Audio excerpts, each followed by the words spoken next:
So it's like, think about the shit you can discover and how you can grow. We don't get that. It's like playing baseball, right? Like you fucking play baseball, you can work, you can hit off a tee. You know what I mean? If you don't have anybody else, you can throw a ball against a fucking tree, right? You can like stretch, you can work out. But in order to play the game, you got to have a bunch of other people with all the equipment, with the field, with the ball. They got to be willing to play. They all got to be allowed to be there at the same time. That's how you get better at baseball. You go to practice. The way you get better as an actor is you go to play rehearsal. You don't do it by sitting alone in your fucking living room saying the lines to a mirror. You know, you don't say it by like the 10 seconds you get between action and cut on a film set. You know, you driving in the car, you're saying the lines over and over. What fucking practice is that? You know what I mean? Rehearsal is fucking where you... I love it. I love all that shit. I like when they block on a movie. Yeah. I love all that. I've always loved that. Imagine doing that for 8 hours. Dog, I got to tell you a funny story. I don't think I told you. So we do the table read. Yeah. Ray's there. Yeah. I respect the shit out of Ray Liotta. You know, I love Ray Liotta. Yeah. I say, how you doing? I keep it to a minimum. He's from Union, New Jersey, up the corner here. So I keep it to a minimum. I don't see Ray for like 2 weeks, and we're shooting, and all of a sudden Ray shows up, you know? And it's like 5 in the morning. I'm in my trailer smoking dope, and I finish my joint, and I go to makeup, and there's Ray next to me. I don't say good morning. How you doing, ladies? Good. And all of a sudden, on the way out, I go, Ray, not for nothing. If you want to rehearse the lines, let me know. Yeah. Do you know this motherfucker didn't even answer me? He heard you though? Oh yeah, he heard me loud and clear, and he just looked over at me, and he just fucking turned his face. I'm like, motherfucker, right? So I'm like, I'm not gonna say nothing to this motherfucker. Now we get into the scene. It's a table and Satriali's and shit, and he's sitting there at the end, and I'm sitting right next to him. So I gotta live all. I don't say a word. So first line comes up, hop along, quesadilla, who are you talking about? And then he starts with his Frank Sinatra, Dean Martin joke, and he's fucking it up. Like he can't.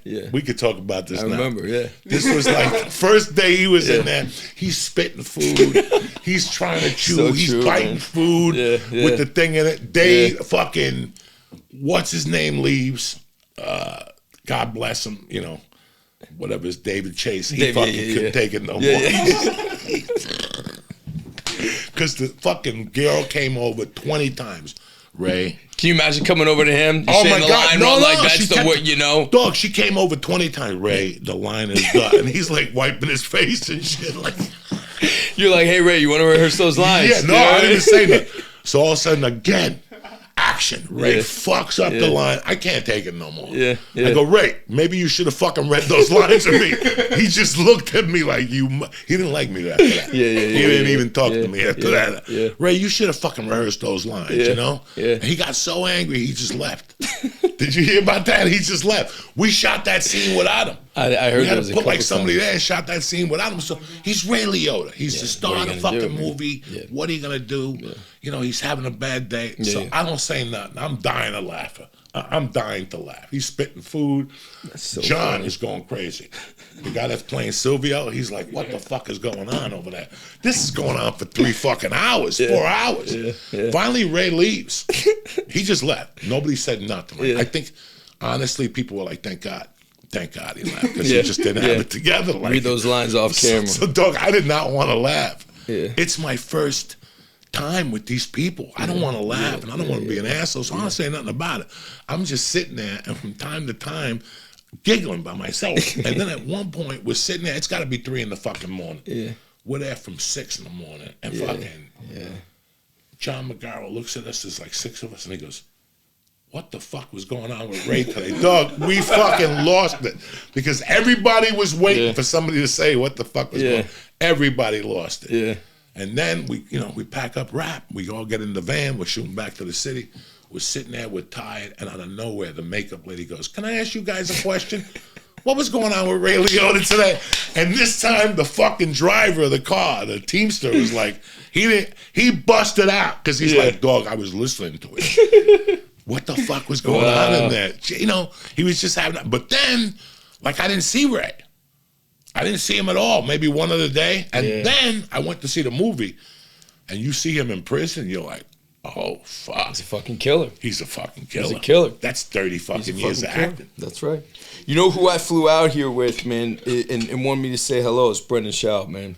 What Good a man. fucking unbelievable guy here. I was literally listening to him on Rogan, and then I'm fucking on the plane, and he says, hey, man, he says hello to me. He's sitting like almost right next to me on the plane. I was like, I'm fucking listening to you. Then we started talking about kids, and you know, his kids are in jiu-jitsu too, and just, man, he is such a fucking good guy. Like, such a good guy. He wanted me to send you love, and he's brilliant. I'm gonna hit him later because I know he's in the city. I'm gonna hit him later. Yeah. It's crazy because when he hit me yesterday or whatever, he hit me on Instagram. I hit him back and I go, I'll call you tonight or something. He was going to be in town till Wednesday or Thursday. Something like that. And I started thinking about Brendan. And I started thinking about what Brendan's gone through in his life, how he wasn't that good of a fighter. People made fun of him. And then, you know, Rogan talked him out of fighting, which was a big step as a friend to tell somebody that. And this kid jumped into comedy with both hands. Dude. And, you know, years ago, I did something with Joe in Atlanta, and he was there. And he kept looking at me. He was a fighter then. I'm on stage doing stand-up, and every time I look in the audience, fucking Brendan Schaub is like looking at me with like a weird look. So after the show, Rogan goes, man, Brendan Schaub wants to say hello, come back and talk to you. I'm like, I don't want to talk to that motherfucker. I swear to God, I'm like, don't bring him back here. Because that dude don't like me. And he was watching comedy like with a weird look on his face. I don't want him back here. And Rogan's like, okay, Joey, I won't bring him back. And then I met him. And I realized that he was a student. That's it. What a beautiful, humble guy. He was a student. He was watching me like fucking hanging on to the words. It's embarrassing when you see somebody do that. They're either hating on you or they're fucking going, what the fuck is this guy saying?